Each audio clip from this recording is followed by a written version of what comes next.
Driveline R&D Podcast, episode 57. This is Caravan, Driveline Baseball Manager of Data Science, sipping on one of the brews Brady got us, Duck Rabbit Amber Ale. Kyle Lindley, Sports Engineer, Driveline Baseball. Also sipping on one of the craft beer collection. I think Anthony is too. Double Mountain Kolsch, German style ale. And Anthony rattled again about the audio. Dude, I'm so... Bro, we're live. You can't be criticizing your own audio, dude. So you don't want the multi-tool, no. bro? You guys know how most people don't like hearing their own voices? Brady loves hearing his own voice. He put on his headphone just to hear his own voice. I actually don't like hearing it, but I'm so worried. I've been so traumatized by bad audio in the past. Like every time I rewatch an episode, 2 minutes in, I'm just like, oh, this audio is not good enough. Is this volume we're talking about or talking at really the perfect volume? Because you're talking so much. I feel like you're talking so much less loud in both. No, it's money. The levels line up really well. I mean, is this quiet to you guys? Because what's your name, dude? It works for me. Are you the? Yeah, why'd you distract me like that, dude? Anthony Brady, Manager of Sports Science, Driveline Baseball, do some biomechanics stuff. Primary host of the Driveline R&D Research and Drinks podcast. Yeah, I've got the vaporizer. You had this already? Last week, yeah. Have you had it before? Probably. Caravan had all of the last pack, so. Dry hopped pale ale.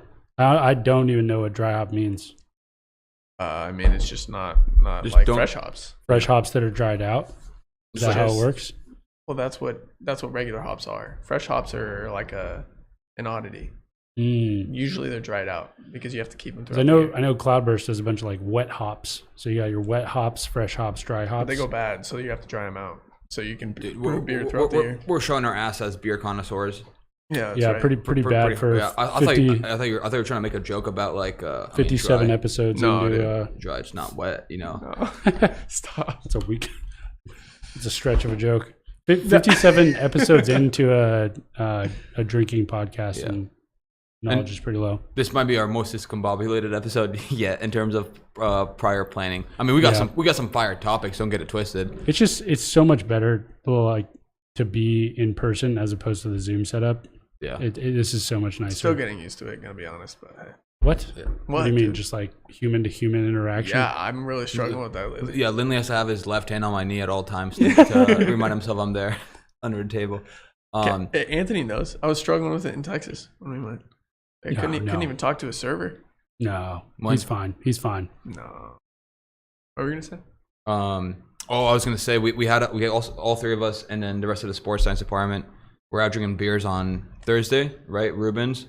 Yeah. One of the future sponsors of this podcast. Yeah. We had some wild beers. If we're gonna spend like 30 seconds talking about beers, should definitely cover my barley wine. Blimey would be the worst beer to drink on the podcast because it's like really drinkable, and it's 10.5%. Dude, the bitters. Caravan drank a bitter straight. The bitters would be the worst thing to drink, dude.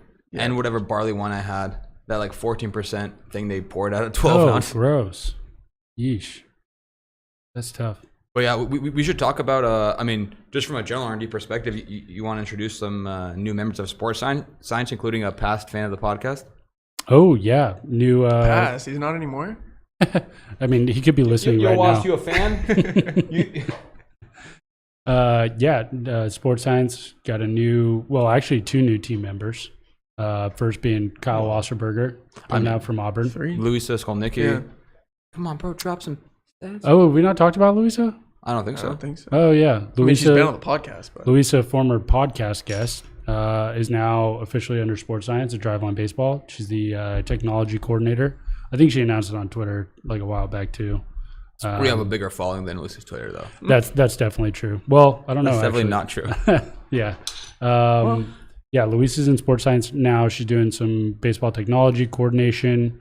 We got Kyle Wasserberger on from Auburn, biomechanist, intern. He's going to be doing his dissertation actually is on intent level in biomechanics. So we're going to be helping him get some captures for that. And then he's also working for us as an intern, finishing up his onboarding right now.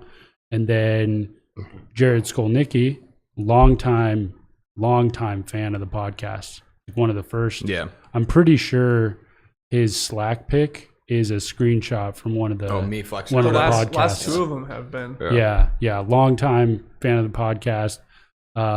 He's joining the sports science team as well, kind of in a research ops role, primarily on the pitching floor side, but he's just going to help out with a ton of data collection.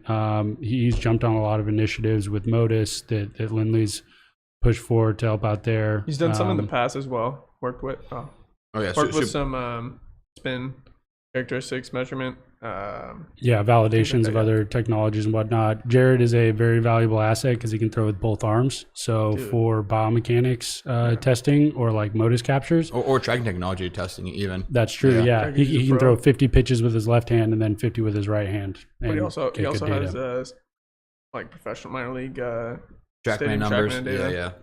That too, yeah. Guys just got it all. I mean, beyond that, just a great dude. Yeah. Very good looking. Very good looking, great on the really phones. Smooth talker. If you've called in or emailed support, you've probably talked to him, but now he's in sports science. Also great cook. He's got some cooking in the slow cooker in the kitchen right now. I said cook so many times. That's true. I like his fashion style as well. Just spend a whole episode complimenting Jerry. Don't even get me started about his disc golf game. Oh man, his nasty forehand. Smooth like butter. But anyways, yeah, dude. I mean, we got a couple people as well that still more coming too. Yeah, I have still not announced final rosters really for analytics hiring, just because we've had so many late applicants that I'm trying to kind of finalize complete 100% finalize the batch, which I've told people that have accepted an offer. I've told them 2 weeks in a row, yeah, you can announce it this week. It's just give it one more week, man. I just gotta tie up all these loose ends. It's just so tough when you have this many qualified applicants. It was like a 2-month hiring process. We have loose budgets, so it's not something we hire one person, we shut it down. It's more okay, we've hired X amount of people. Really like this person. Can we slot them in any one job or any one position that we'd open up in the next couple months anyways? Does that make sense? Yep. It just it's just a bit of a slog, but it's totally worth it if we have someone valuable even for 3 to 4 months. So yeah, that's why all of y'all who are listening who accepted an offer, that's the only reason we haven't been a little bit more public about it. Technically still finalizing, but this week, for real, should be finalized. I should also mention that they're still in the interview process for a summer sports science intern. So hiring on the sports science end is not done. So still have a few candidates, finalists. Should be interview emails. I've gone out to a few people. There's a couple more I want to email though. Dude, a lot of fire candidates. I forget who I was. I think I've said it before. I was applying for the internship that we got in 2017. Right now, just shot. No shot. I'd be a 2, maybe a 3-star candidate, maybe. Yeah. I think I'm getting a interview, and I'm getting bounced. Yeah. I don't know if I don't think I get an interview. Yeah, I don't think I get an interview. There's just way too much fire on paper, which is, I don't know, maybe that's a bad thing, but it's just everyone has a PhD and a master's degree, publications under their name, and a really good idea of what they want to do. Yeah. Like, I mean, mine was like decent, but it was like over the phone. I'd want to do this thing, you know. These people are like pretty well polished. Yeah, but also if you'd kept like not working for Driveline, just trying to do independent projects, you'd probably have more of a portfolio yourself. Yeah. I don't think I would have kept pursuing. I didn't even know this was such a like big industry. Well, not like that big, but like the whole industry is Driveline. Yeah, I didn't know it was a thing. Yeah. Like if I didn't get the opportunity in 2017, I probably would have just like continued going towards unpaid internships. God damn it. Towards like a traditional BME job, like quality controller, just like some R&D engineer at a med tech place, which would not be the business. So. I mean, maybe you'd have a podcast there too. What would it be? That's a good point. I mean, it could be research and drinks, you know? There might be a BME R&D podcast out there already. Maybe. Anyways. Smooth transition. Vandy, no hitter this weekend. Oh, yeah, Jack Leiter. Okay, so segment-wise, college baseball is back. Mm-hmm. Do we have segments on the screen right now? No, we don't have segments on the screen, but do we on the live screen? No, this is what they see. Oh, damn. We got to get some topics on there. You know how hard that's going to be? Yeah. Move on. Anyways, college baseball. Okay, we'll work on the topics on there, but might need someone to help. I mean, but for the last like year and a half. But they were all just because it was a Zoom setup. It's because it was a Zoom setup with the 4 screens. In person is going to be a little trickier. Yeah, college baseball happening this year is tight for a lot of reasons. I mean, me personally, I've been watching and like keeping up to date on a lot of past teammates who have made moves everywhere, just like because of COVID and what happened with like the transfer portal and everyone getting years of eligibility. Like tons of people that I used to play with are just like on different teams now, kind of across the board. Yeah. I think there's a pretty big like what portion do you think compared to usual? More so, excuse me. Like I don't know actual numbers, but pretty decent amount. We're making transfers around to different teams, like multiple. Yeah. There were even some guys that would have transferred to a team last year who then transferred again. But it's just been cool to see like college baseball happening again. I definitely watch more college baseball than spring training. That's for sure. It's just like more exciting early on. Also, I mean, last year we got robbed of really being able to watch teams that we worked with. Yeah. So like obviously Ole Miss is a big one. Like when we went down and did assessment work with them, I was super fired up to see them play that spring. And then now this year, seeing a lot of the guys that we worked with, I mean, it's just been really cool. Like what they're doing down there is awesome. Like early on, they were ranked number 1 overall. Yeah. And that was just tight. So college baseball being back really, really fires me up. But the interesting thing that was brought up when Lindley and I were in Texas is when, you know, Rocker and Leiter were out there. It was just like Kumar Rocker, you know, the pitcher for Vandy. I by the way, I just learned Caravan had no idea that Kumar Rocker the guy who's been on the D1 Vandy. podcast twice. Yeah. I know he was. Anyways, go ahead. Anyways, yeah, they're Dyson. A lot of people early on were saying, I don't know who it was originally, but someone was like saying that Vandy could beat a AA team. They could be like a team. A good AA team. Yeah. Yeah. I mean, my take on that is no shot. Yeah. But I'd be interested to hear your take on why first. Yeah. Before mine. So Vandy college baseball team, which I think consists of just Kumar Rocker and Jack Leiter, I'm pretty sure. 2-man team. I mean, there's just no shot. You can't have 2 pitchers and win a baseball game. No, that's a reference to my incomplete knowledge of their baseball team. But I mean, it doesn't matter. There's no shot. They're a AA team. Yeah. Just from pure logistics. I mean, even from the top D1 programs, how many players get drafted? What do you think? Sometimes you'll see like their whole starting lineup. Right. You know? Okay. And then maybe a handful of pitchers. Yeah. So let's say at absolute most, maybe like a third to a half of them get drafted. Yeah, I'd say that's like the high end, and like 15. And then how many of those people that get drafted go to get a AA like exactly. 2. It's pretty. Like if it, you know what I mean? Like any 1 year, 2, 3, maybe max 5.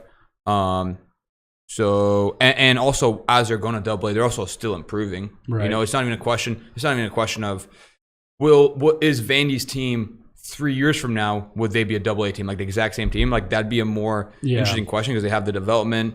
They're actually going to be facing like a higher level of competition. They're going to be going through. I mean, depending on what team that drafts them, maybe that team will fucking sink their development because they won't give a shit about them. Mm-hmm. But yeah. I mean, I just think no shot. That's just like the classic thing that happens. College football team, could they beat like the Detroit Lions or whatever? NFL team's the trashiest team, not trashiest, the most trash team. Yeah. Which maybe they're one and the same on some years, but yeah, just no shot. Yeah. But who was saying, like, is this like a popular? Were like talking heads saying this, or just the general Twitter populace? I think there was like a general like baseball, college baseball Twitter was like having a combo about that. Yeah. I think it was a couple different places. I don't know if I saw like a super reputable like account tweeting it and saying that, but it's just like I feel like those takes. I guess it makes sense if that take was to come from somebody who isn't like super familiar with the baseball industry themselves, or like haven't experienced pro ball or minor league ball at all. But like, I mean, some of the most talented people are players are in AA, and there's just like so many of them. Like the depth. We were talking about the depth in Texas. Like the depth of a AA team has to be. Yeah, depth is far and away better than. Depth is a big one. Even at the level of, I think when we were down in the DR, we talked to someone down there about how I think SEC teams already do this every now and then. They'll go down and play a Dominican academy team that's affiliated with a professional team, and they'll just get waxed. Mm-hmm. Like they'll get ran by 17, 18, 19-year-old Dominican kids in the academy that aren't even, going to go to instructs or be, over here in like single A and double A. So they're not even competing at that level. I think to like devil's advocate it a bit in my head, I was like, maybe a 2-game series.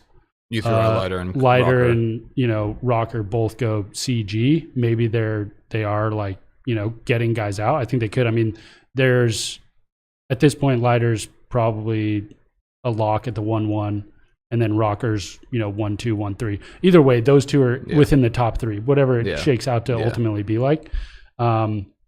So I think those guys, as they stand right now, stuff wise, they could get hitters out. But I think the biggest difference is going to be hitting. Yeah. The hitters on Vandy's team are not used to seeing AA pitching. Definitely not right now. I mean, even if they're facing any pitching in the SEC, there's just no way it's at the caliber and depth wise that they would see in like a minor league farm system. Yeah. I mean, I just thought of a pretty good comp, and I'll try to pull up these stats live on the podcast. But the other thing that I mentioned was wood versus metal bats. Oh, I mean, Vandy's just swinging metal bats all day, and then if you level the playing field either by giving AA hitters metal bats or giving Vandy wood bats, I think it's gonna be pretty one-sided there. What I was gonna say is, dude, Bauer and Cole went 1 and 2, didn't they? Yeah. And I mean, we can look at like what Bauer and Cole did, like in MILB. Like I'm guessing. Oh, yeah. You know what I mean? Like I'm guessing they didn't put up as good of stats as they did in college. Right. But anyways, keep talking. I'll look those up. I'd hope not, because fucking Bauer was punching out like 200, and wasn't Cole right behind him? I mean, 200 punches in a college season is just absurd. He was the best that year, though, right? Which one? The year he got drafted? Yeah. Yeah. He was the best pitcher. Oh, yeah. Because I think the previous like strikeout record for the pack was Linscomb had it. Oh, yeah. It might have been like 199 or 200 or something, but yeah, I'm pretty sure Bauer fucking shattered that. Yeah, I mean Bauer pitched in. Actually, Bauer pitched pretty well in AA, but he didn't pitch like in AA. I mean, his first season in the minors, 5.96 ERA, 25 innings pitched, 2012, he pitched pretty well. But I mean, he was going back and forth in the minors for like 3 or 4 years. No way he didn't get better. I mean, especially Nolan Bauer. No way he hasn't like had a specific like path to getting better at any one point. And then I'll check Cole real quick too. Yeah. I also I think the hitting thing is a big one though. I think hitting is going to like compete at the level that the pitching is at. Mm-hmm. So you have all these AA hitters that are used to seeing AA arms all the time, going up against SEC hitters, seeing SEC arms. There's just no way that those are the same. It's going to be, there's no break. Like they're not going to be able to take a break like you would against an SEC team. There's an arm that you're looking for in the bullpen that as soon as they come in, okay, we can breathe. We don't have to see 97 to 98 from Leiter and I mean, wipe out breaking this balls. doesn't change my answer, but Loki, Bauer, and Cole actually kind of shoved in the minors. Really? I mean, Cole went first in 2011. 2012. I mean, I'm looking at Baseball Reference, which doesn't break it up by affiliate, but he was in single A, double A, and triple A all across the 2012 season, threw 132 innings, and put up a 2.8 cumulative ERA, dude. That's kind of nasty. Also, I think like a couple days after I was saying that conversation on Twitter, Vandy ended up losing to Georgia State. Oh yeah. And I just like, what's Vandy's record? I don't know what it is. 13-2, 12-3. I don't know. I mean, I know it's a baseball podcast, but I was gonna say, has Gonzaga men's basketball lost yet? Are they still undefeated? No, they won. Yeah. Is that I forget? Has anybody done that? I think. Has anybody done that? I know like Kentucky a couple years ago was about to run shop and like not lose a whole season. Like I think Anthony Davis's season or something. You know what I'm talking about? Has any team recently won March Madness while being undefeated? I don't know. I'm not sure. I don't know on the men's side, but on the women's side, UConn has. They've gone like 70 plus. UConn didn't lose for 7 years straight, bro. Vandy. That's not bad. Vandy is 15-3, 2-1 in the SEC. Yeah, I mean, even then, they're dropping games in the SEC. They're just... Yeah. I wonder if maybe there's like a legacy team that could, for one college? Like maybe that UCLA Bauer Cole team. But even then, I just can't imagine that. I thought you were saying like necessary. If you could pull all the best like all the best players. Interesting. All-time All-Star, like so it's like 2011 Cole or 2010 Cole, whatever. Or just do it by like All-American, like the All-American, like the SEC All-Americans or something. Mm-hmm. Get that team together. Still, I don't think so. I bet it'd be tough to go like 12 deep, pitching wise. Everyone throwing like high 90s. Do you know the number of by level? I guess like first rounder. How many get to AA? Kind of a thing. Is it in the first round? Is it close to? I'm not sure. 80%. Do you think it's below? I would take the under on that, but I think I would too. Maybe above 50. I bet it's getting better as the years have gone, right? Like back in the day. Better scouting practices. More data. More like specific tailored player development. Although, like I'm sure some people would still say it's not enough. I mean, I'm sure it's not enough also. Yeah. I wonder what it's like if you... This beer is smooth, dude. Really? Duck Rabbit embryo? Yeah. That's nice. If you remove the injuries, I wonder what that number is. Baseball America has a blog about the major leagues, but first and broken down by round. But what's that at? I mean, that's not a... First round... It's around 70%. 70% of first rounders make the big leagues? No, that can't be. Is what? That percentage of MLB draftees who reach the majors? Wow. What are the years on that? This is really high. 20. I don't know what the. I don't know who wrote that. JJ Cooper. Yeah. This was written in 19 before the draft. Send me a link. I'm a DM JJ Cooper live on the pod. I'm a video call JJ Cooper off my Twitter DM conversation with him. Damn, that's crazy. 70%. So the AA percentage has to be higher. Yeah, would be way higher. Wow. Okay. We don't know. We're talking about Vandy would smoke a MLB team. Yeah. Anyway, second segment. I mean, I might be leaning Vandy now. No, still no shot. But I mean, yeah, I mean, who else is getting drafted in the first round off Vandy, anyways? Besides, I haven't heard anything about big bats, but I'm sure they have some. Yeah. I'm sure they have position players that are just, unheard of because of Leiter and Rocker, and he'll just be a first round pick. Yeah. They probably have a couple dudes like that. I hope whatever fans I got from the D1 podcast didn't come over this episode.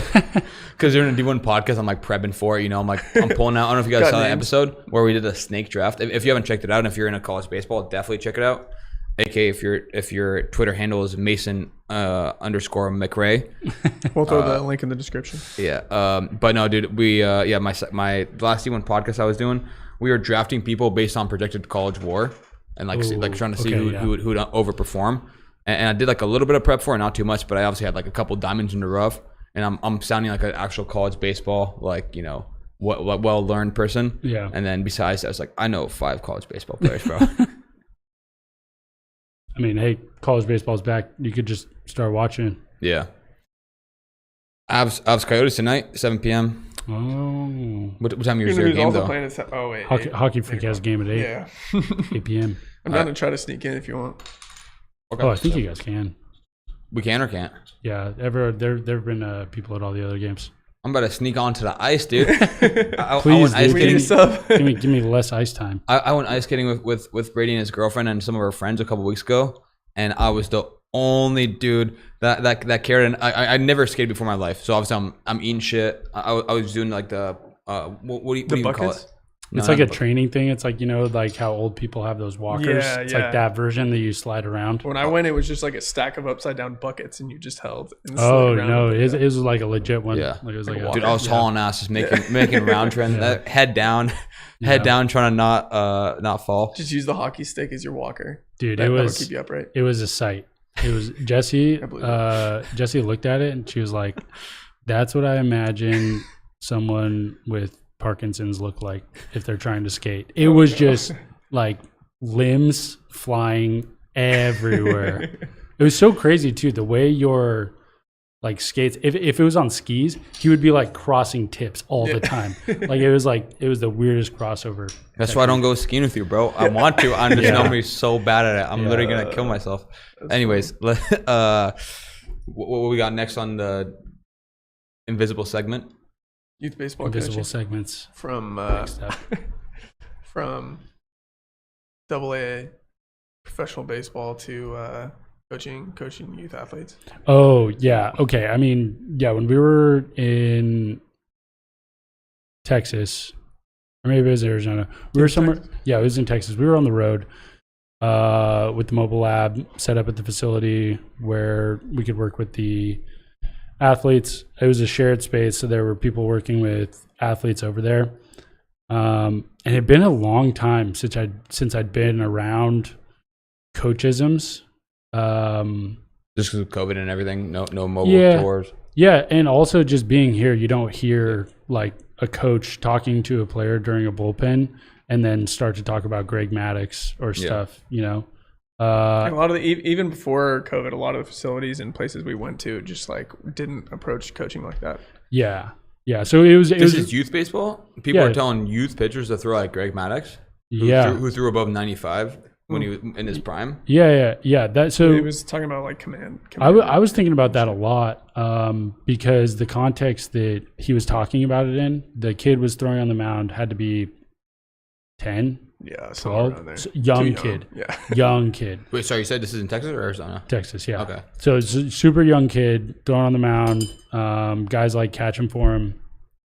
And the way he started talking about velocity was as if it was predetermined, as if the state that the kid was at, it had no ability to increase. Yeah, it was just that's all, that's all they have. And when the kid would try to throw harder, it was like, no, your velocity is where you are.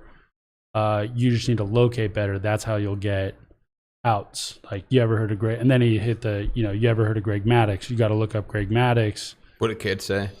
I don't know. I mean, he just kept throwing. But I thought it was really... The kid said, yo, you ever heard of Walter Johnson? Yeah. Yo, you ever heard of Greg Maddux throwing 95? Not 50 like he is right now. But the thing that I started to think about, which I've never really considered, is why is velocity looked at as like a set ceiling, yet command is something we can just turn on when it's the most like just beat your head against something that never improves. Yeah. I mean, I've been working on command ever since I picked up a baseball. Yeah. And there's no way that someone has ever been like, hey, you just need to throw more strikes. I'm like, oh fuck, that's fucking. I mean, the other thing, damn, the thing of command v velocity is one of them is much more doable and easy to demonstrate value off of, and also linearly improve. Like you can measure if your velo improved. 3 months ago, what were you throwing in bullpen session? What are you throwing now? You know, like a bunch of other factors to consider, but okay, you're throwing 1.5 miles harder. How are you going to measure command? Like, are you hitting the corners? But it depends what pitch you throw. Depends what hitter you're facing. Like, someone's like, people, even public research wise, if you look, all the command models are like, have so many more limitations than like velo. I mean, obviously, like velo is very straightforward. Is this person throwing harder? Is this person commanding better? Is much more hard to define. That's what I was saying. Much too. less It's reliable. so Also, ambiguous. even like this, when people split up like stuff and command and like metrics, and stuff will usually play off of velo movement. And by the way, movement plays off of velocity. If you throw harder, you're gonna get more rise on your fastball. Yeah. But like, you can think of stuff as like your velo, spin axis, and spin rate. Like a very, very core concept, right? And then the stuff is always more reliable from year to year. It's usually more indicative of predictive like performance the next year. And the command models are like constantly changing. There's always limitations. You have to like, and there's also like survivorship bias you got to account for. You know, like, oh, these people are like, are they actually commanding well, or do they have like poor stuff and still getting results? So you just like, you know, put them in at the top of the command leaderboard. Yeah. No, it was really weird. And at the age of 10 also. That's very odd. Yeah, it's pretty. Wass actually also he retweeted a pretty good tweet thread about that like bias. Oh, I think I saw that. Yeah, like or not about it, but it like incorporated in it. It was like 2 positive traits like measured against each other. The first, I know you're talking about the first tweet in that thread was pretty funny because it was like talking about the fallacy of handsome dudes are jerks or something. Yeah. Did you see this thread? It was like a quadrant, almost like you got like attractiveness of dude, and then like personality wise, like, or like meanness to niceness. And if you're, and it's like every, you know, people are scattered across all 4 quadrants in real life, right? You're nice and ugly. You're nice and ugly. You're mean and ugly. You're nice and handsome. You're mean and handsome. Right. But like, if you're mean and ugly, you're not really like that core considered often in a dating pool, right? So it's like that quadrant, like nobody's really looking at that quadrant anyways. Oh yeah. So like people are looking at nice ugly dudes, nice hot dudes, and mean hot dudes. So then it's like the only mean component people, like, you know, girls are actually interacting with are like the mean hot dudes, because the mean ugly dudes aren't even like there. You know, right. Or like for them to consider. So they're just like, oh, all the mean dudes are hot. Oh. I mean, shit happens to me too. Yeah.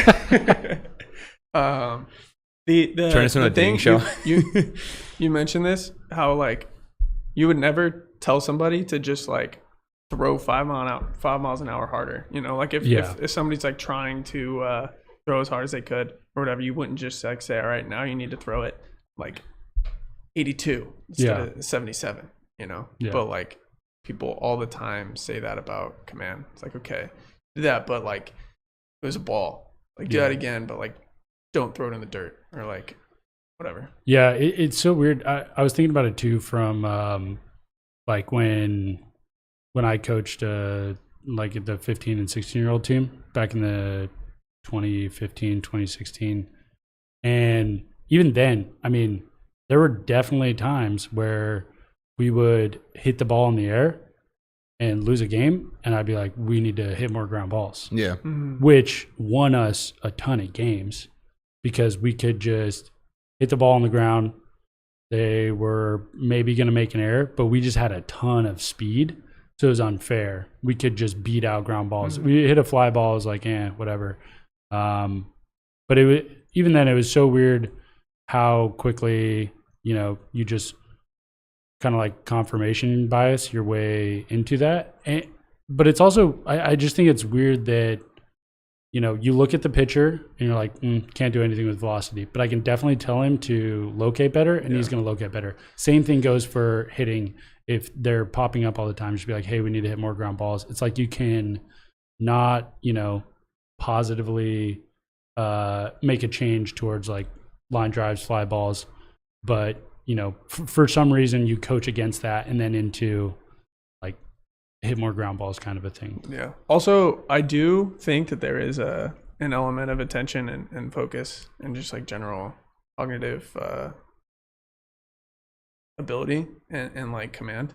Like focusing on command, you might get better command, Yeah. Like I think there is an aspect to that, but it's just like it's definitely not what like a lot of coaches or just traditional coaching. I was coached the same way. That's not like how it works. There's also the question of, it's what we talked about in the episode of Devin Morgan, our director of youth baseball, but is the aim to get those kids as good as possible in the long term and give them a chance at a future in baseball, or is it to win games in at that level that year? Is an 11-year-old, is his purpose to make that 11-year-old team as successful as possible, or you push him to throw harder, hit harder, and that way you push his ceiling, and a couple years down the road, he might have a chance to go to a D1 school, get drafted, have a future in baseball because he actually has that ceiling. Whereas like, okay, great, you pitched really well when you were 12.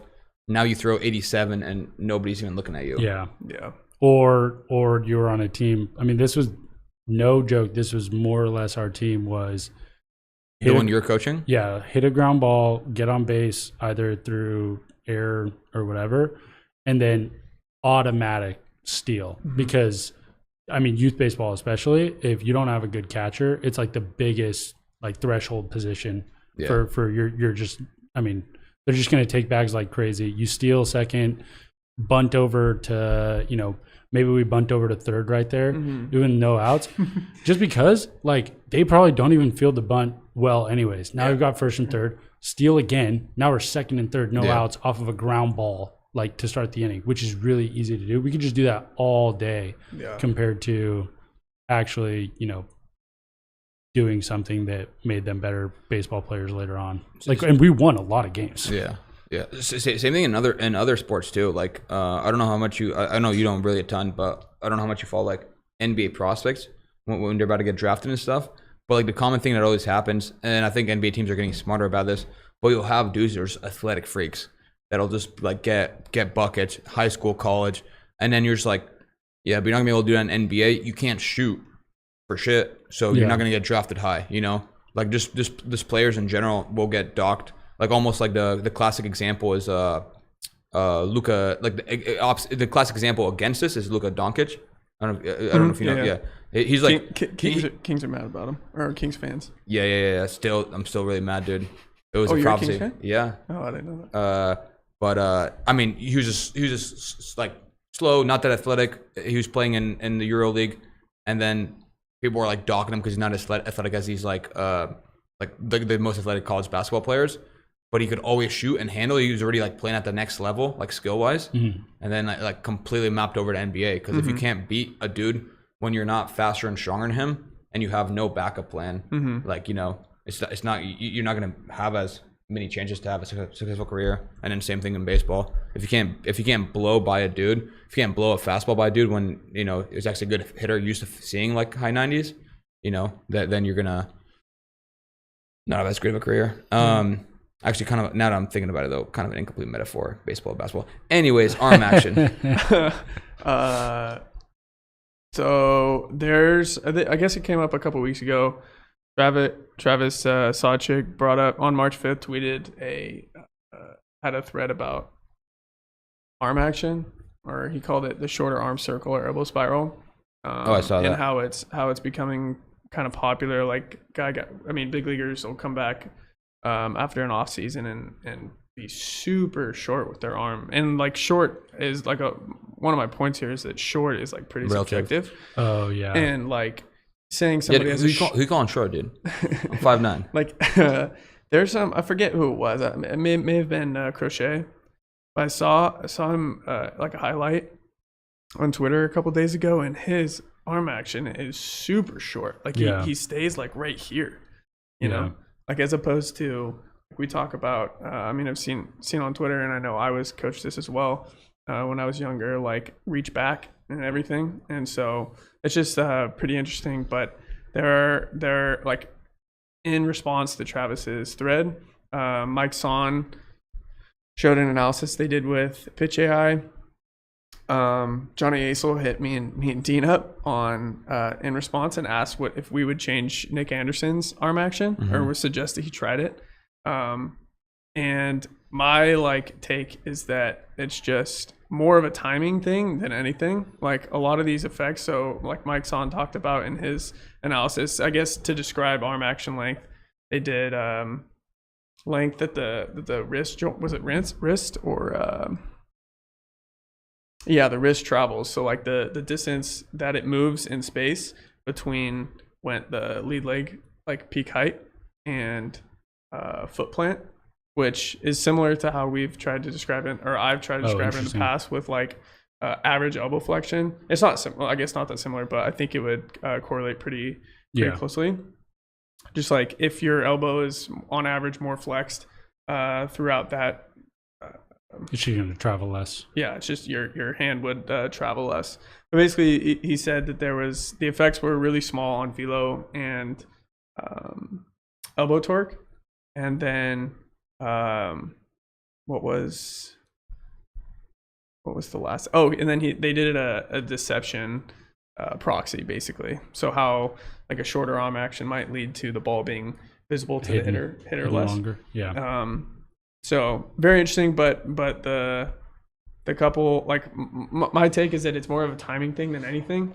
Like my response to Johnny on Twitter was just that, like, I mean, maybe he could try out a shorter arm action and see how it feels or see how he does with it, you know. And I also just think that like somebody with a short arm action or a long arm action can be short like through the actual delivery, you know, like somebody could come out of the glove and be like super long, but then get to a pretty constrained position. This might be a dumb question, but in that case, would you almost want to define arm action by what happens? Like, tell me if this makes sense. Almost what happens as they're coming out of like max scapula traction. Like, you know what I mean? What's that, the acceleration phase or? Yeah. Like if someone's going long here, then comes short like this, and I don't know how common that is, versus just short the whole time. Yeah. It almost like, again, intuitively to me, who didn't pitch at a high level, isn't a biomechanist, but almost feels like that's what we care about, right? Like arm action after you're coming out of max scapula traction versus like if you're coming like this versus this.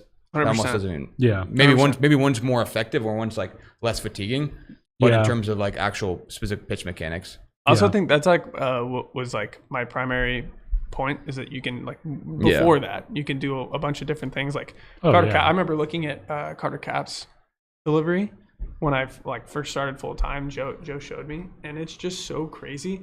He's like after he lands with his back foot, his arm is still behind his body. Yeah, like he's super long, but he's still able to like throw hard, you know. And so I just think that like the whole short arm action and these guys coming back after an off season with what looks like a shorter arm action, I don't think that it's the truth. It's also just a tough definition. Yeah, 100%. And I just think it's like one of those things where you can, if it helps your timing, if it helps your delivery, it helps you feel better, then like, you should probably do it, as opposed to like, I need to gain velocity, so let's like shorten my arm action. If you break down what they're defining as short, which is most likely, 0 degrees of internal or external rotation. So like forearm horizontal with the ground, and then being in a position where their elbow flexion is like within 90 and they have a good amount of scap retraction. If that's what, they're calling short arm action, as far as like coming out of the glove and going to here, there are pitchers that have what they would probably think as longer arm action, they get into shorter arm action positions by that definition, right? Like the breaking the hands and like getting out long and then pulling in gets them into a shorter position than just going to this. So it's a pretty like weak. I thought you were going to say, if that's what they call a short, then I don't want to be long. I did an analysis. Carter Capps actually requested this. I think I may have talked about it on a previous podcast. Last couple of days, or back when Caps was back when he was still working here. But I was like, damn, bro, Caps is dropping R&D requests from the Mets. He was asking about arm action and basically timing of the delivery of the pitching cycle. Or it was a multifaceted request, but also like how it relates to linear velocity, so how fast somebody moves down the mound. And interesting. Their linear velocity towards the mound was actually, it was significantly correlated with a shorter arm action. And then I like extrapolate or not, I like extended that out to comparing people who had short pitching cycles, so they got through their pitching delivery really fast, and then compared that to their arm action, and found that there was a relationship or there was a difference when guys were short and like guys who moved really fast and had a shorter pitching cycle, so it took less time to get through their delivery, were like it was only with external rotation of the shoulder, but they got into a different position rotationally with their shoulder. So basically they got up earlier than those who were moving slower down the mound. So they have a longer pitching cycle, which just tells me that it's like it's a timing thing. And this was just in a group of harder throwers. Yeah. So like good throwers who are short and move down the mound fast get into a more externally rotated position at foot plant. So it just like that all like comes together to me as just a timing thing. Yeah, I think that's the right way to think about it, is relative to IR and ER. Because I think early on, I remember talking with Jags about this, about trying to isolate where the arm should be when your forearm is vertical, so like 90 degrees of ER. And then that wasn't really like a good proxy either, because the issue that we were running into is if you look at elbow flexion at foot plant, you can have a wide array of internal and external rotations. Like some people land with the like inverted W, they're still internally rotated, which isn't necessarily a bad thing. And then some people will land and they'll already be like forearm vertical. So you've got a spread of over 100 degrees of internal to external rotation that you could be at foot plant. And so when we were trying to isolate, like, okay, we still see hard throwers that aren't within 90 degrees of elbow flexion at foot plant. Oh, it's just because they're really internally rotated, because they're actually like not into their arm action that much. And as they go more into that forearm vertical, now they're inside 90.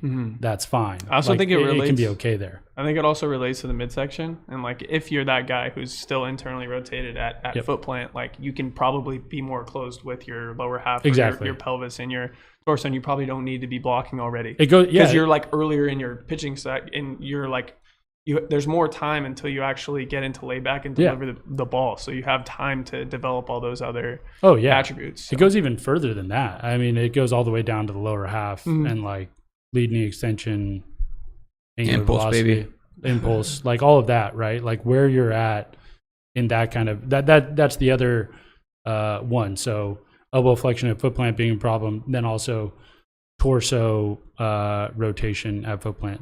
So seeing a lot of guys that are way too closed off. Oh, they're not that closed off. They're still really internally rotated. They still have a lot of time for their arm to actually deploy in the throwing motion. So it's all, I mean, that's also, I think that was around the time when.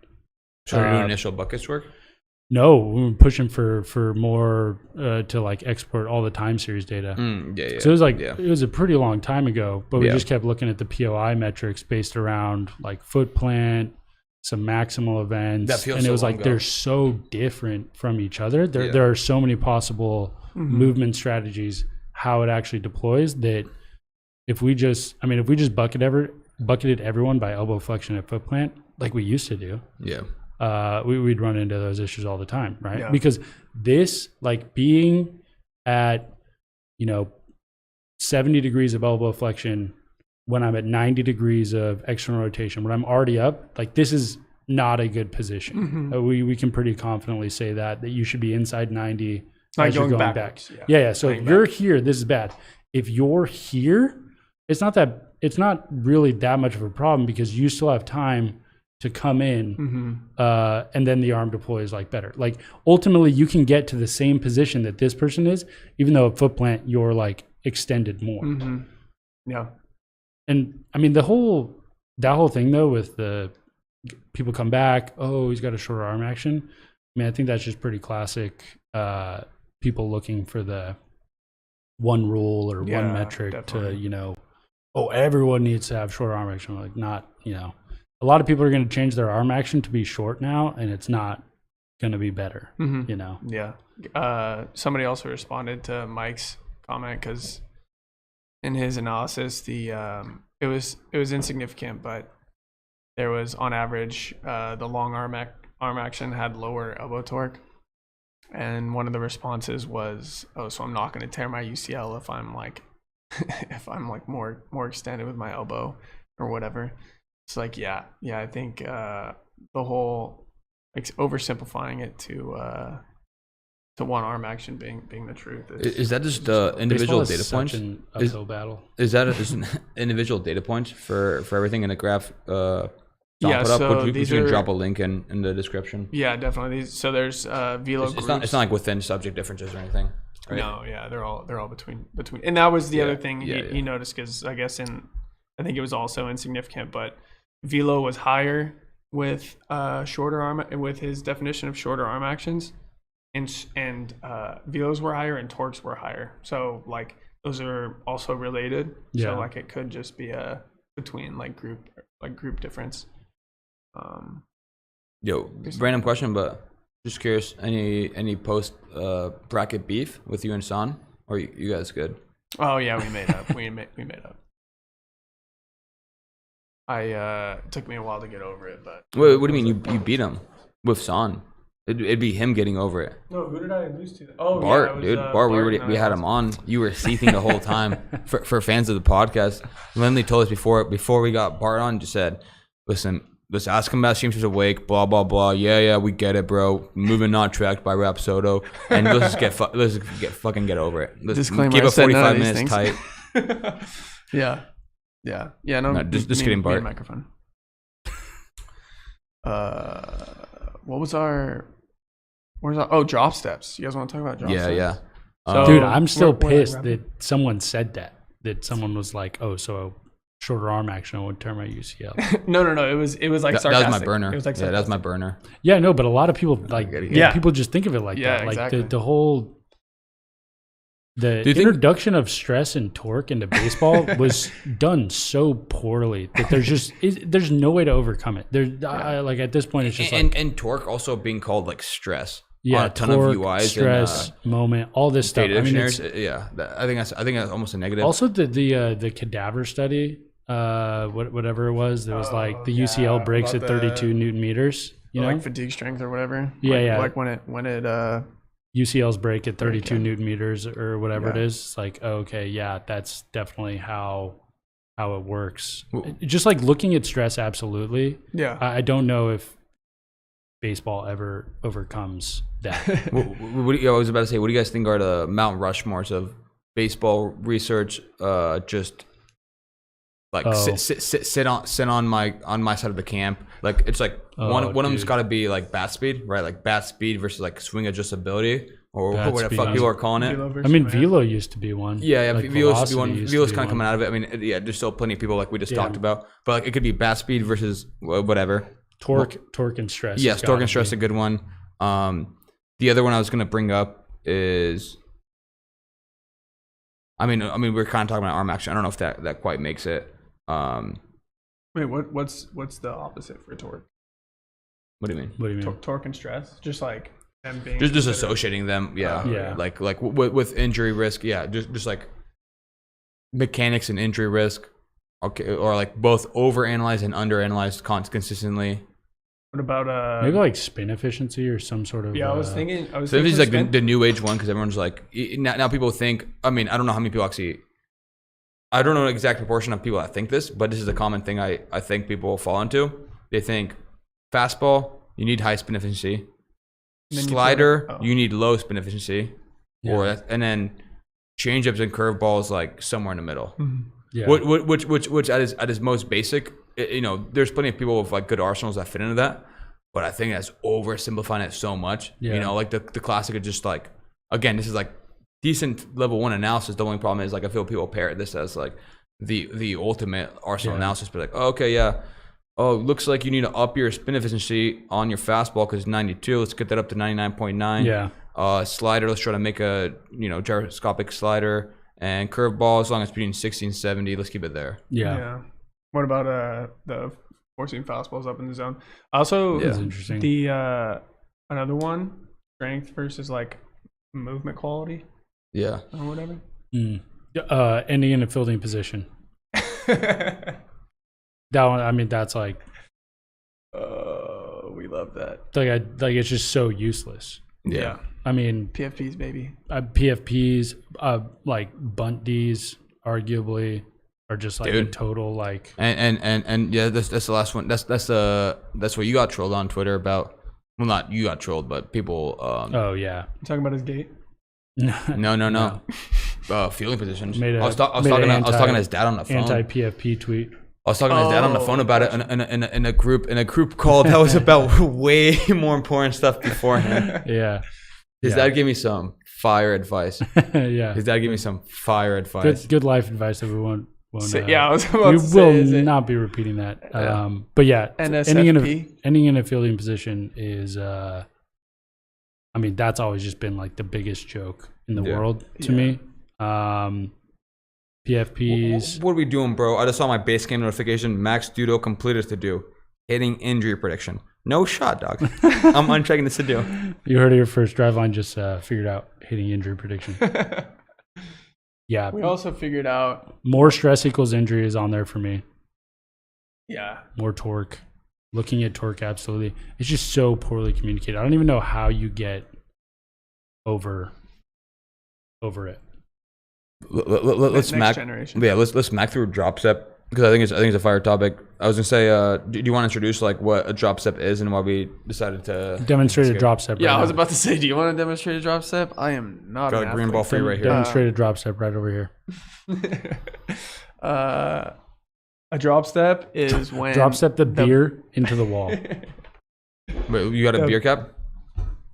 This isn't gonna go well. Okay, talk while he's away from the mic. Drop step is when the pitcher is like completely counter rotated, so they're facing basically towards where center field would be. This looks good so far, Caravan. Oh wow, that was actually not bad. Yeah. You take a drop step. Like drop step's also used when describing like a sprint, starting from I guess either laterally or like straight on, but your back foot like dropping back before you start pushing forward. The drop step throwing drill, your back foot on the mound. So like your drive leg, you drop, you like step back and then like start leaning back towards where rotate? you're throwing target, and then you rotate around, and then yeah, I mean it's just like an overly counter rotated throw basically where that's initiated with your back leg. And you create a little bit of like linear and rotational momentum. It's interesting that you said that because we looked at linear momentum and and rotational velocity. Yeah, but I think some of the bigger reasons the drop step is used is to increase like how fast you move down the mound, how counter rotated your torso is. So like if you're trying to create some feels. Yeah, you gotta feel that. It's a constraint. It's a drill constraint. We use them we use constraints to train our throwers. Basically, is it really I guess those are constraints. Yeah, but they're almost like promoters, or I don't know what the word would be. Yeah, I mean it's just a constraint. Just like it doesn't really like limit anything. The idea would be to enhance. I don't know. I don't know. Yeah, so I think it's like, if you were to ask somebody what a drop step does, I think a lot of them would have to do with how counter rotation, how much separation you get between your pelvis and your torso, or hips and shoulders, how fast you move down the mound, how fast you rotate around. Partially, I think because you start from such a counter rotated position, you have to rotate a whole 180 degrees, like facing towards center field to facing towards home, Right. as opposed to facing 90. towards third base, rotating facing towards home. So we looked at, basically we asked the trainers to provide a list of things that like they think the drop step is useful for. We have a system now that prescribes drills based on biomechanics assessment and everything. So basically we're trying to identify what all the drills kind of actually do to the throwing delivery. So we looked at a few different discrete metrics, and there were very little differences, none of which we look at in our like normal report. But the three like points of interest that we saw change were when the pelvis rotation, or when the pelvis rotates past 0 degrees. So when it like passes towards third, drop steps push that back. So guys got open later relative to ball release, or relative to max layback. Guys had less minimum, or like basically less posterior torso tilt and less forward torso tilt. So they had on average, or like basically more neutral posture. And then we looked at the full signal differences. So we've talked about this in the past, but just like what the differences are throughout the whole throw, as opposed, or throughout like multiple, or like over time, as opposed to one point in time. And we saw that there were some minor differences in some metrics like pelvis and torso rotation, but like the magnitude of difference was very, very little. But it was statistically significant. What was it synced around? The frames? Ball release. release, So I just did 100 frames before ball release, because Okay. I went down a rabbit hole a little bit ago that I think foot plant is too Duck variable. rabbit hole? Yeah. Foot plant's too variable to be normalizing it between guys, and ball release is Definitely without force plates. is theoretically the most like Yeah. universal event. People release balls during their pitching motion. But I mean, even ball release isn't actually when it's. Yeah. Release, Yeah. There's another duck rabbit hole. And then the biggest difference in the full signal was, again, the torso and the pelvis tilt. So guys, when they were doing drop steps, they were more neutral. They had less forward and less backwards tilt of their pelvis and their torso. So that was pretty interesting. Maybe because they're moving down the mound faster, they can't get into like as loaded positions, or they're just like keeping neutral posture because they have to stay stable or something throughout the like a more linear velocity. Torso rotation and pelvis rotational velocity did show a difference. Drop steps had guys rotating faster, but early on in the throw. So like before the like pitching cycle between foot plant and ball release. Interesting. And it didn't change their peak rotational velocities.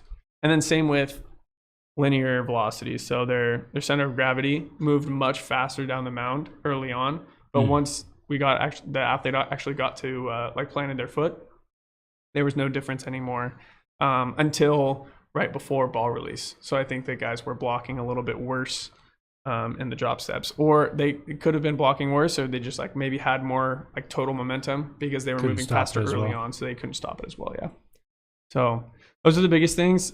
We talked about it with our trainers, but basically this isn't necessarily going to change, like completely flip how we prescribe drills on its back, because the EQ differences, what a drop step actually does to a single throw, like while they're doing the drill, doesn't necessarily equate to the change it's going to make to their actual throwing delivery over time. So, I mean, with the bucket system we've talked about in the past, that's what it allows us to do.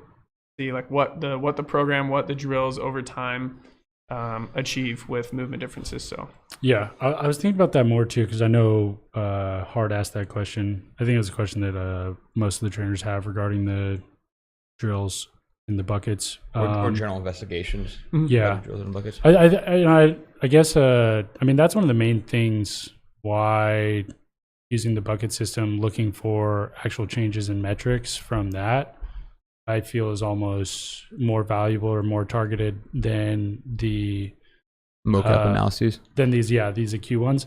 One thing though that would be pretty interesting is to do the acute differences off of those that fall in the buckets. Because that's one of the issues with like even that analysis. Anything that you find from that, it's like if the idea is that this drill improves metrics X, Y, and Z, if they're already efficient in it and we see no change, it's like, oh, it doesn't do it. But if we found a group of people, which is arguably what the bucket system is trying to do, finding the people that are deficient there, applying that prescribed drill, seeing if it improves using that. So I'd be pretty compelled from an acute investigation like that if we were to do it on a group with targeted inefficiencies. The other thing that's really tough with these acute scopes is, I mean, maybe you know, but in that sample, how many times have they done a drop step? Right, because the idea is that eventually you get good enough, and then the like mechanics converge. The first time that you do it is probably the biggest gap in mechanical differences, right? Which is the whole point. You know, that'd be the purpose behind introducing like that kind of constraint, right? And these were all retests. And we purposely chose guys who had drop steps in their program, so we knew that they had some experience with them. They knew how to do a drop step. So I think it goes both ways. Like you need to know how to do it in order to get the value out of it. But if you've been doing it for a long time, exactly. Well, so they were all people that had like it was their first retest of Driveline. It wasn't like not necessarily. Okay, not necessarily. That's the other thing that's tough too. Yeah, and it was only a sample of like 15 people. They did 3 throws with a blue ball and 3 throws with a yellow ball. Yeah. Because we wanted one ball that was close to a baseball weight. We wanted one that was heavier because a lot of our constraint drills we do with heavy balls to get maximum value out of them. Or I think we got a buzzer beater question. Yeah. Josh Smith asked, "What are your thoughts on Jay Schroeder's Evo Ultra Fit training methods?" Okay. Never mind. I'm sorry for.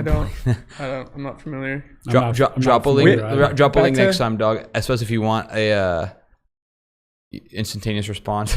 Back to what you were saying about the guys who like fell into the bucket and actually had the deficiency that the drill was supposed to address. We have done a analysis like that in the past with a different training tool, and there was a difference. So the guys who it was targeted to help. It helps them more, than those who didn't need that whatever the drill was supposed to address. So that's a really good point. I honestly didn't even try to break it up. It might be something like we can go back into that data set and see how many of those guys have. Oh, like if they would have been in the deficiency bucket for like the targeted thing. Yeah, that'd be pretty interesting. You said it was 15. Yeah, so it's like it's tough because if there's 6 guys in there that have the difference, it'd be cool. That's actually that's pretty interesting. I wonder if it's worth maybe trying to get all of the drills mo-capped in the future for like a batch of like 100 assessments or something, to then have a data set where we could see what the differences look like. You know, and maybe we get a decent sample size on both. Yeah. You know, it's like you get the 15 guys deepest in the bucket and then the 15 guys that are the furthest away in the bucket, and see what the those like differences are comparatively. Definitely. I also think, you posted an overlay of a drops of one of the actual collections that we used for the analysis. Overlaid the drop step over a regular throw, and by the time like we synced them up to ball release or whatever, and they both looked like the same throw, you know, like once you got into basically foot plant and the body got rotated around. So I think in general, with a movement as skilled and as complex as the throw, it's going to be tough to make concrete like changes without like a really severe constraint. So I'm not super surprised that there's not a lot of like really huge differences between the two right now. It's still tough though, because visually, to the naked eye, looked like no difference. But I mean, even in like papers and stuff, the difference that is significant on paper in the analysis, a lot of times I'm just like, oh, I mean, that's 3 degrees. Yeah, I mean, like, you I still wouldn't have notice to that. you still have to address the like practical significance of it, though. You know, That's what I'm saying yeah. too. Yeah, like even in that that image, Mm-hmm. the practical significance that I saw was like very, very similar. Yeah, you know? exactly. But maybe on paper there would have been a couple metrics, which is another thing I think that, you know, I guess sometimes internally, I mean, we've talked about this in terms of communicating results. Mm-hmm. If you just have to choose your words carefully, right? Because we could say statistically drop significant. steps. You're like, Yeah, drop steps were statistically significant at increasing torso, you know, angular velocity or whatever. Mm-hmm. And it might be just super barely above that threshold. Yeah.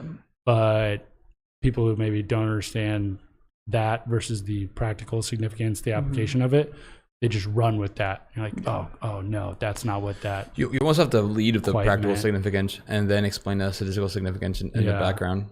Oh yeah, I think so for sure. Yeah. Well, that's kind of how we did original analyses too. It was like you would rip through a bunch, and then when writing it up for a larger there would be audience. a couple of rows, and I'd just be like, just throw these out. Don't even. Yeah. I don't even know what these metrics are, and it's not worth doming everyone up, kind of a thing. Yeah, for sure. Practical significance was. No more questions. You found Ultimate Warrior, whatever he's talking about? I did not. Well, I did. I think we'll have to scope it for a later episode. Dude, gotta Evo Ultra Fit. before we. By the way, you still down to run? Some kind of We dynamic. got 40 minutes. Yeah, I'm down to go for a jog. Okay. I was saying. Nervous system training. I'm not sure. Could start. I was just thinking about this. Could be super hot fire to start throwing in a dating segment at the end of these podcasts. You know. All right. I think that's going to be the episode. Driveline R&D podcast. No, dude, this guy back again. This guy threw a follow. What's Next the follow up? week. Oh, okay. I mean, we did get a last second question. Hold on. Do you think it would be more beneficial for a pitcher to come out to Driveline for a week and get a mocap done, or just do online training? Ooh, that's a really good question. So one or the other? I mean, before we answered, this definitely hinges on where the pitcher is at, right? In their playing level. I mean, yeah, you guys that's a good question. Yeah. I would say a lot of it matters contextually. As Caravan mentioned, playing level, where you're at, what your goals are. They said do a month of online training? Any experience with Driveline in general, that kind of stuff. They said do a month or just online training as a whole? Or just do online training. Yeah. I mean, I think that the best solution is come and get the assessment and then do online training if that's within your means, because the teaching that you'll get from the assessment, just like how to do the drills. I mean, having a trainer there hands-on with you, walking you through everything is going to be the best experience. The online training experience is going to be great. You're going to get really valuable feedback, but you're limited to doing that through video communication. This is objectively harder to. Yeah, I was it's just tougher. It also depends on what kind of relationship they have with either the online trainer or Driveline like training regimens or just a knowledge of pitch design. Like if you don't know like much about pitch design or biomechanics or just like more progressive training methods, there's a decent chance like online training is just going to be like the first month or whatever. It's going to be like onboarding. You're not going to be able to have like that much digestible stuff to go off of. Speaking as a guy who has not done online training. Yeah. The more I think about it, there's I mean the in-person assessment week and mocap, there's nothing more valuable than that. Like, it's always going to be more valuable no matter who you are. I guess the gap between the value of that and the value of just straight to online would be dependent on how familiar you are with Driveline, with the drills, the knowledge base, all that stuff. If you're pretty experienced, you've done drills before, you know it, you could probably go straight to online and get a lot of value. That doesn't mean that you wouldn't get additional value from the in-person assessment, from the mocap. I mean, you're going to get a ton more from that, no matter what. What I was gonna say though, no, this is good for a podcast. Let's see how the feedback from this is. I just don't know. No. I got a Tinder date lined up for Wednesday.